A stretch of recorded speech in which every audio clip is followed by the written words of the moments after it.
Yeah, thank you very much. Manali, the very name of the place. Manali the very name of the place. देखिए थोड़ा सा एक आध word ये हो गया था, मैं बुक को ले लेता हूं. Manali the very name of the place evokes a strange mountain mistake. Mistake का मतलब है जो सब कुछ आप उसमें खो जाते हैं, एक ऐसा रहस्यमयी वातावरण बन जाना जब आप खो जाते हैं उसमें. Stirring the spirit of adventure, stirring the spirit of adventure even in the most laid back traveller.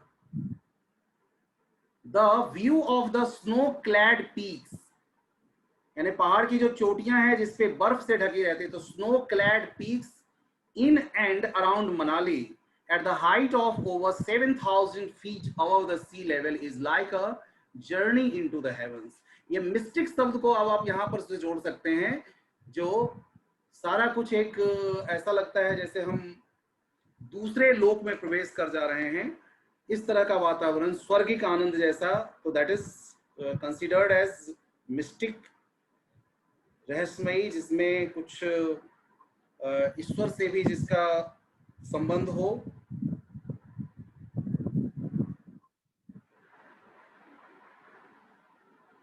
Now voice is clear everyone?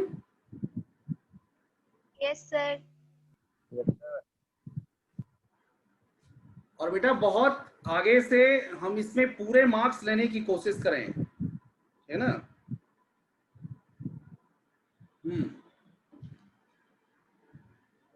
Journey into the heavens, ऐसा लगता है जैसे स्वर्ग की यात्रा कर रहे हो. ऐसे भी भारत के दो राज्यों को गॉड लैंड बोला जाता है, एक तो हिमाचल प्रदेश को और दूसरा, कैन एनीबडी से, उत्तराखंड. उत्तराखंड. गॉड लैंड मतलब ईश्वर की धरती. यस, उत्तराखंड. उत्तराखंड. उत्तराखंड और ये सब लगभग एक ही एरिया में आ जाता है बेटा. केरला को भी कहा जाता है, ठीक है. साउथ में केरला को और ये नॉर्थ में, ये दोनों को हम कंक्लूड कर लेते हैं. चलो, 7,000 feet above the sea levels is like a journey into the heavens. Mountain peaks and ridges stand out in bold relief against the skyline. आसमान के सामने बिल्कुल सिर ताने हुए ये खड़े रहते हैं. Manali derives its name from मानवाल्य. मानवाल्य, मानवालय, ऐसे इसको मानवालय. आलय का मतलब ऐसे भी घर होता है हिंदी में, आलय, और मानव मतलब मनुष्य. द अवॉर्ड ऑफ मनु, मनुष्य. हिंदू माइथोलॉजी के अनुसार हिंदू के जो मतलब हम ये मानते हैं कि संतति जो आगे बढ़ी है वो मनु थे, उस संतति को आगे बढ़ाने वाले. The words manav and manushya are derived from the root word Manu, यानी ये दोनों शब्द मनु शब्द से निकाले गए हैं. Manu was the only survivor of the Mahajal Pralay. महाजल प्रलय जब हुआ था तो मनु को सिर्फ चुना गया था ताकि वो संतति की रक्षा करने के लिए वो एकमात्र व्यक्ति के रूप में रह गए थे. And is said to have fathered the human race. A visit to the temple of Manu is a must. It is the only shrine, it is the only shrine. कोई भी पवित्र इस तरह की कोई मंदिर, मस्जिद या कोई भी इस तरह से जहां से लोगों की आस्था जुड़ी होती है, तो that place is called shrine in the country dedicated to the great Manu Rishi. Manali, apart from tourists who are in for a good holiday, becomes adventure lovers. इसके अलावा जो टूरिस्ट के अलावा जो हॉलिडे बिताने आते हैं, इसके अलावा एक बहुत ही अच्छी जगह होती है उनके लिए, जो they are who are the lovers of adventure, यानी कि जो एडवेंचर पसंद करने वाले लोग हैं, रहस्य रोमांच के साथ यात्रा करना चाहते हैं, उनके लिए भी है. In large numbers every year in the lap of these mountains one can be sure to achieve what he or she is looking for. यानी जो कुछ भी आप प्राप्त करने के लिए जाएंगे जरूर आपको मिलेगा, वो एडवेंचर आप प्राप्त करेंगे. वेदर इट बी माउंटेनियरिंग, चाहे माउंटेनियरिंग हो, रॉक क्लाइंबिंग हो, white water rafting, skiing, high altitude jeep safari, bicycling, paragliding, hiking, trekking, everything one can find there with all the basic amenities available in Manali. It is the right base camp for any activity. किसी भी activity के लिए यहाँ पर एक right, सही base camp मिल जाता है. There are many treks which commence from Manali itself, but the most popular one is to Base Kund. ये सबसे पॉपुलर है. Trekkers find it a rewarding destination as it offers much in terms of scenic beauty and nature. The main valley of Byas Kund पढ़ेंगे इसको, is only 7 kilometers from the last camp at Dhundi. Last camp कहां पर है ये याद रखिएगा. The village Solang as such is a 15-minute climb towards the right of Solang Nala. At 8,085 feet, Solang is a very popular destination among adventurers as sports such as skiing in the winters and trekking, trekking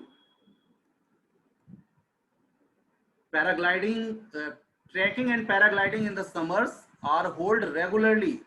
Solang is only 11 kilometers further north of Manali. From Solang, it is an easy climb, or rather a walk of 8 kilometers passing through patches of pine wood trees and mixed jungles to arrive at the next campsite at Dhundi at 9174 feet. The next day's trek to Byas Kund is Tanjing.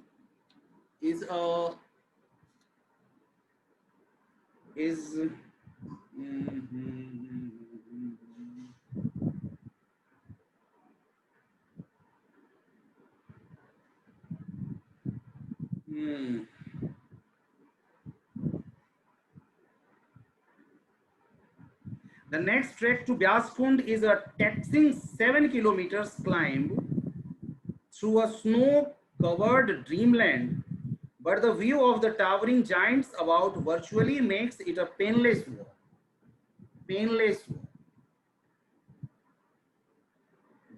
यानी कि ये walk जो है सो तकलीफ रहित, दर्द रहित हो जाता है, आनंद आता है इसमें.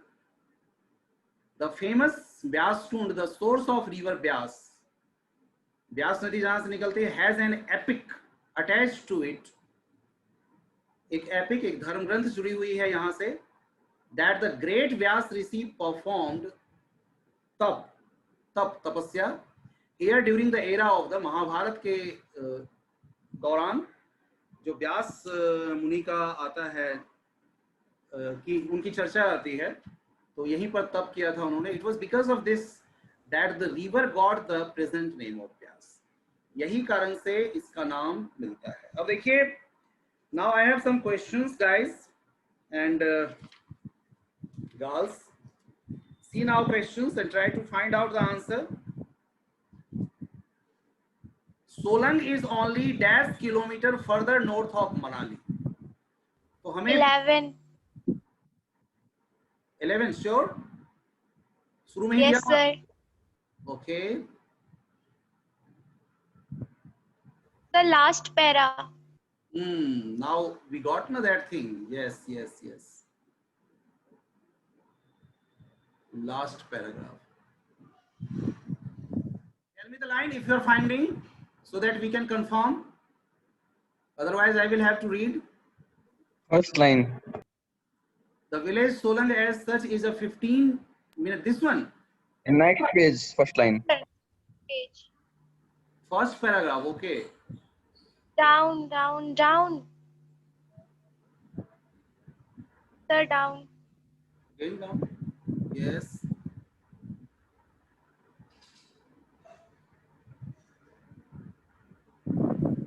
In which paragraph? Paragraph number same he. Number 5th para. Fifth para, fourth line. 5th para, 4th line. Okay.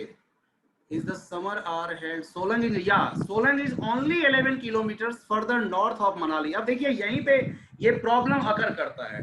अगर आप गौर से पढ़ेंगे तो एक चीज आप ध्यान रखिएगा कि ये सारे पॉइंट्स को आप पेंसिल से छोटा छोटा अंडरलाइन कीजिएगा. एक और तरीका है उसका कि पहले हम क्वेश्चंस को माइंड में कर लें. ये पढ़ने से पहले हम सारे क्वेश्चंस को माइंड में डाल लें कि क्वेश्चन किस तरह का पूछा गया है. तब वो चीजें आपके कहीं ना कहीं माइंड में वो बैठती चली जाएंगी. ठीक है, तो 11 kilometre everybody Will we agree with this? So 11 kilometer. Now guys, who is said to have fathered the human race? ये तो बड़े आराम से आप बना देंगे. मानव, God, Manu, Vyas. Manu. But this one, yes, Manu is the right answer. Manu is the right answer, students. Okay. Where did the great Vyas Rishi perform तप? कहां पर उन्होंने तप किया था? सोलंग में, मनाली में, व्यास कुंड में, धुंडी में. व्यास कुंड. व्यास कुंड में. व्यास कुंड is the right answer. The mountain peaks in Manali are at the height of over. Mountain peaks जो मनाली का है वो कितनी ऊंचाई पर है? 1000 feet. कितनी ऊंचाई पर है? तो ये जवाब है इसका 7000 फीट. 7000 फीट. और ये शुरू में ही है, आई थिंक सो, शुरू में ही है. Yes, here in the first paragraph 7000 feet above the sea level. अब देखिए इसमें भी कई बार बहुत सारे डाटा आ गए हैं यहाँ पर. एक देखिए 7000 फीट का ये डाटा है, इसके बाद आप नीचे आइए, एक डाटा यहाँ मिल रहा है. तो ये चीज ध्यान रखना पड़ेगा. कई सारे डेटा जो है से एक तरह के आ जाते हैं. यहाँ once again you can find here also 9174 feet. So these are some of the data which we must keep in mind. One more you can see. तो इसके बारे में हमें क्लियर होना पड़ेगा. बहुत अच्छे से थोड़ी सी सोच से अगर आप बनाएंगे तो बिल्कुल सही बना सकते हैं. कम. Laid back means dash. Laid back का मतलब यहाँ पर क्या है? Sleeping. Easy going. Easy going के लिए यूज किया जाता है. तो अब देखिए यहाँ पर क्या है कि वर्ड का स्टॉक होना जरूरी है.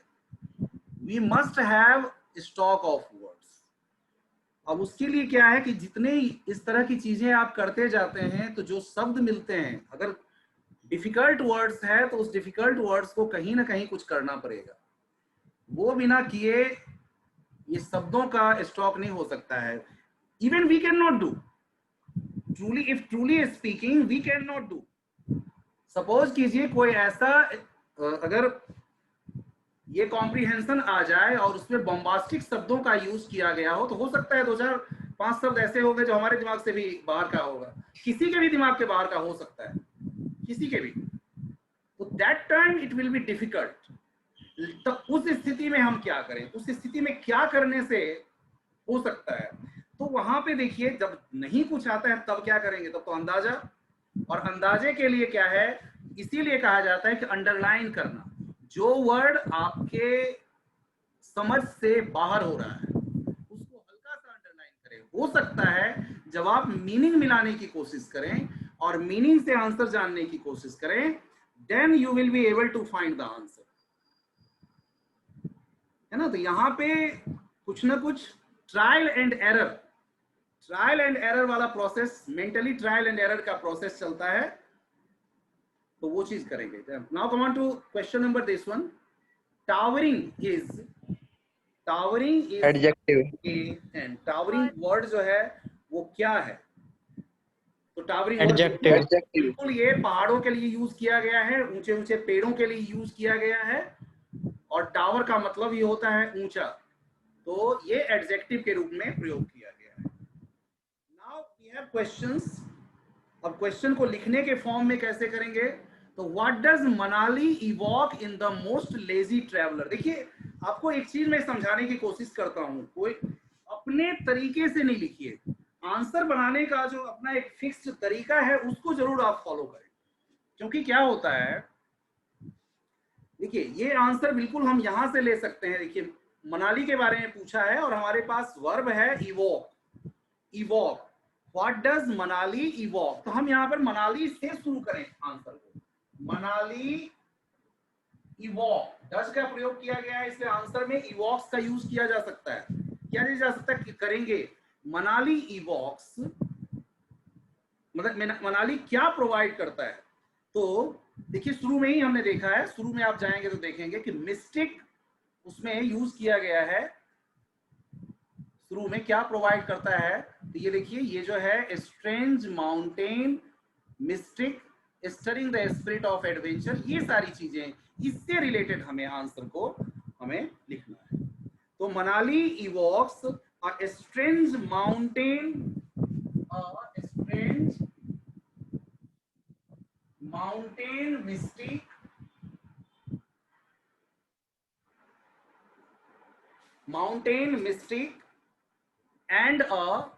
and a spirit of adventure and a spirit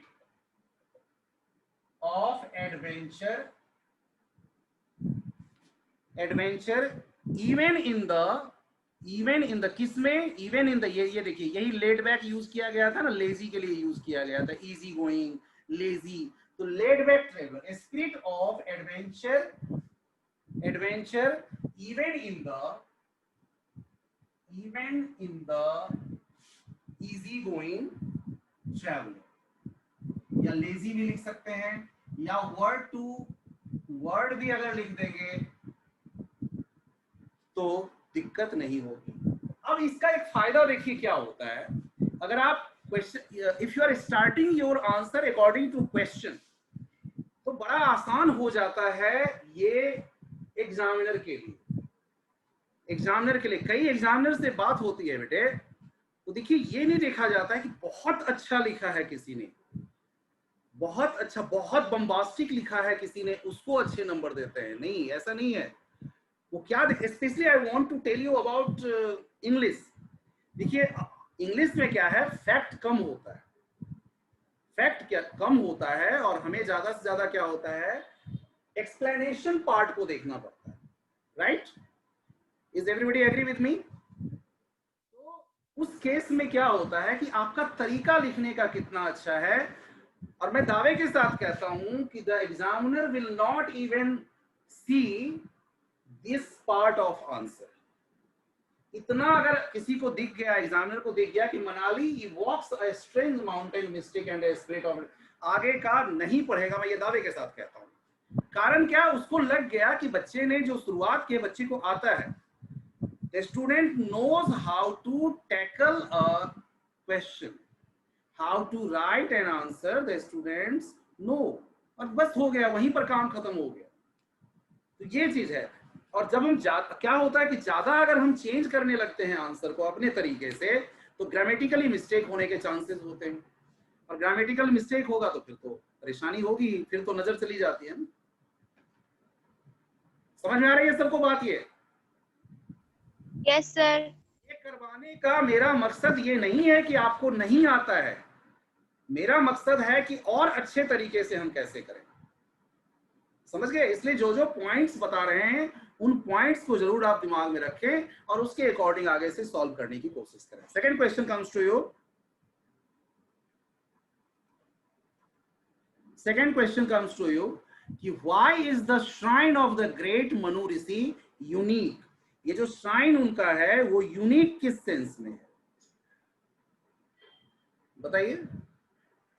अब यहां मिल जाएगा ये वाला। अब देखिए, मनाली ड्रेस वाले award of Manu, the words this survival महापंडित the great Manu that is have father the visit to the temple Manu is the only. देखिए यहाँ पे इसका आंसर लिखा हुआ है आपको, क्यों इंपॉर्टेंट है। It is the only shrine in the country dedicated to the great Manu Rishi. एकमात्र यही श्राइन है, और ऐसा ही एक और अपने हिंदू माइथोलॉजी में ब्रह्मा जी के मंदिर से भी जुड़ा हुआ है। कैन एनीबॉडी से एग्जांपल? ब्रह्मा जी से भी जुड़ा हुआ है, राजस्थान में वो जगह पड़ता है, पुष्कर। पुष्कर, बिल्कुल राइट आंसर दिया है। किसने दिया है आंसर बेटा, जरा नाम बोलना। मोहित। मोहित, वेरी गुड। तो पुष्कर एकमात्र ब्रह्मा जी के मंदिर के लिए जाना जाता है, तो ये आंसर भी हम इसी हिसाब से लिखेंगे। सी द क्वेश्चन कि what is the shrine of the great Manu Rishi unique, why is the, तो क्वेश्चन से हम उठाएंगे। देखिए, the shrine of the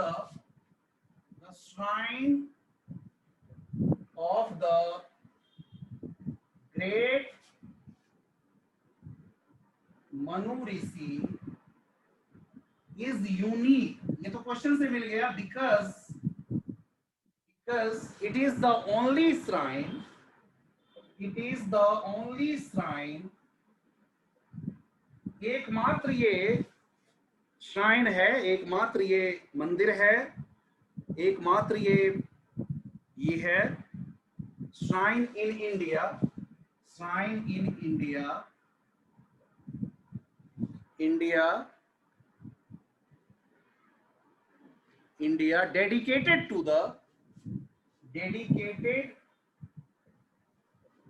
to this great ऋषि, इस महान ऋषि को समर्पित एकमात्र ये श्राइन पूरे इंडिया में है।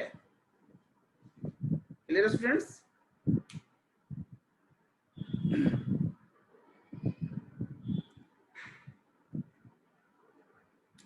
Next question comes to you, what is Solang famous for? ये डायरेक्ट मिल जाएगा। सोलंग अपने स्कीइंग के लिए, स्कीइंग इन, ये देखिए Solang is famous for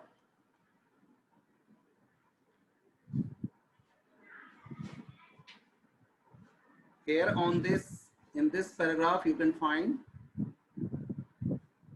Manali apart from this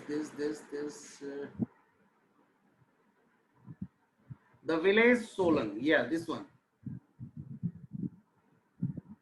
Adventure as sports such as skiing in the winters and trekking and paragliding in the summers are held regularly. तो सोलंग ये जो जगह है इन दोनों चीजों के लिए जाना जाता है। तो क्वेश्चन से हम ले लेंगे यहाँ Solang is famous for, question में जैसे Solang is famous for skiing in winters and trekking and paragliding in summers. बहुत आसान है। तो इन चीजों को आप ध्यान में रखिए कि कैसे हम आंसर की शुरुआत करें। I am not writing on the board. See the fourth question कि why is Manali right base camp for any adventure activity? किसी भी एडवेंचर एक्टिविटी के लिए क्यों ये बेस कैंप की तरह काम करता है, या बिल्कुल सही बेस कैंप है। यहां भी हम क्वेश्चन से पिक कर लेते हैं कि Manali is a right base camp for any adventure activity, किसी भी एडवेंचर एक्टिविटी के लिए है। क्वेश्चन हमारा वाई से शुरू हुआ है, इसलिए बिकॉज लेगा ये, तो बिकॉज लगाएंगे। बिकॉज, तो अब देखिए बेस कैंप का क्या मतलब होता है, what is the meaning of base camp? जहां पे सारी बेसिक एमिनिटीज वहां पे प्रोवाइड हो जाए, where one can get all the basic amenities related to that particular game और, तो अगर वो चीज मिल जाता है तो that is the question here. तो we can add that thing only कि Manali is a right base camp for any adventure activity,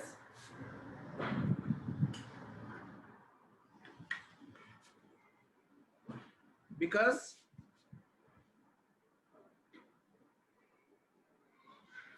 देखिए यहां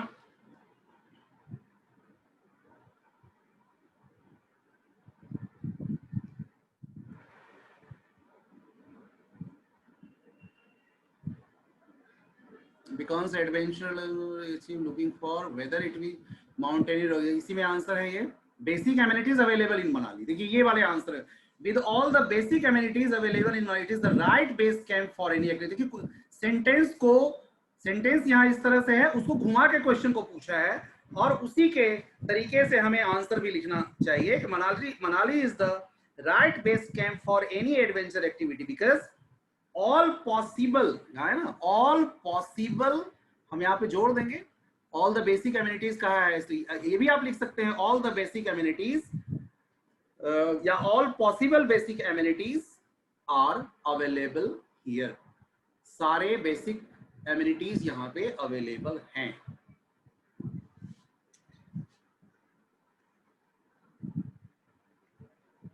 समझ आ रहा है बेटे? Now see, find a word in paragraph 2 which means a dwelling place. A dwelling place. Dwell का मतलब होता है रहने की जगह, dwelling place. Yes? बताइए। Abode. Abode बिल्कुल सही आंसर है। Abode का हमने यहाँ पर जिक्र किया था, और abode is the right answer. ये देखिए, abode of Manu, abode of Manu यानी मनु का घर, मनु के रहने की जगह, abode of Manu. Is everybody getting? Yes, sir. बाकी जो हैं जुड़े हुए, बस दो की ही आवाज सुनाई पड़ रही है, एक मोहित की आवाज सुनाई पड़ रही है और एक बीच बीच में उषा कभी कभी बोलती है। बाकी बेटा आप लोग भी बोलो। एक्चुअली मैं सबके नाम से उतना परिचित नहीं हूँ। हमारे आपके बीच का क्लास का जो इंटरेक्शन था, मुश्किल से आपको याद होगा तो 10-12 दिन का इंटरेक्शन हो पाया था। एम आई राइट? Yes, sir. हमारा इंटरेक्शन बहुत ज्यादा नहीं हो पाया था, इसलिए मैं कई बच्चों को तो मतलब पहचान भी नहीं पाया। सच्चाई ये है कि पहचान भी नहीं पाया था पूरी तरह से। कोई बात नहीं, आगे देखते हैं। तो इस तरह से एबोर्ड हो गया। और देखिए अगला भी वर्ड जो है, what does the term snow clad mountains mean? Snow clad mountain का मतलब क्या होता है? हम सिर्फ क्लैड को बदल देते हैं, कवर्ड कर देते हैं, स्नो कवर्ड माउंटेन्स। ठीक है बेटा, तो चलिए एक ये हुआ। अब एक और आपके साथ हम अभी शेयर करेंगे, because we have time, recording